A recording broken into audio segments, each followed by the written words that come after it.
Mga idol, market day na naman. Mapaihaw kita talagang baboy kag karbaw. Aton nga barligya kag orders nga deliver sa sukob. So maihaw kita tulad 5 ka baboy kag 2 ka karbaw. Alas 2 pa lang nagbangon din kita para idulong ang aton nga mga iryawon nga baboy kag karbaw. May order man kita nga sekab, isa ka karbaw kag sekab man nga 2 ka baboy. Tapos ang tatlo ibaligya natin sa atin nga pwesto kag ang isa ka karbaw ibaligya man natin sa atin nga pwesto. Ginapapanaog nanda ang karbaw sa truck para idulong sa slaughterhouse. Kung makita nyo, ginagapos na nanda ang baboy nga iryawon, amura ng karbaw kag amo to isa sa may punta. Pagtapos ihaw, ma-deliver naman kita sa piyak nga banwa. Mahapit tanay sa may gasolinahan para pagasolina kay basi malangan kita kay mga 30 minutes pa ang distansya alin sa Santa Barbara pagto sa piyak nga banwa. Inambalan ko ang videographer ko nga dyan ka hulat ka las may punta kay magi kami para may transition man ang video. Kaya man kayo sindi, nagparapit na ka naman. Badlay mag-vlog no? Kaya kakamaan ko ano pa ang ipanghambal mo.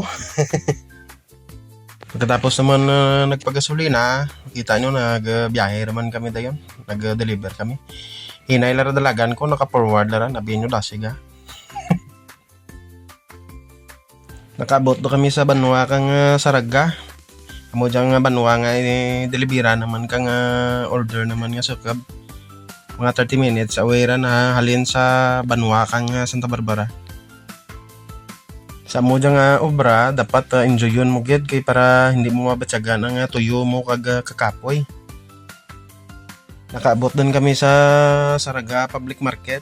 Kita nyo mga transisyon ka video. Wapo man.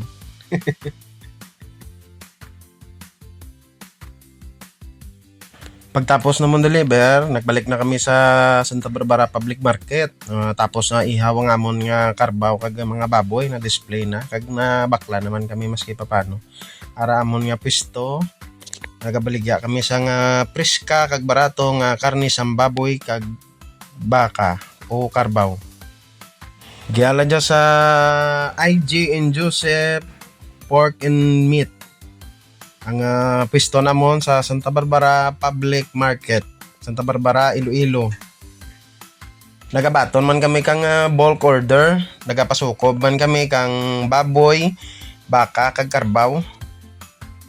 Sa mo diyang negosyo, hindi tanan ginansya. Kisa may disgrasya man. Kung maumpisa ka pa lang sa mo diyang negosyo, pili-pilian mo na yung mga tao nga sarigan mo. Kay kisa ang tao pa nga sarigan mo amo maran makaperde kanimo. So amo lang na talad nga adlaw, madamo gid nga salamat. Please share and subscribe lang sa aton nga channel. Madamo gid nga salamat.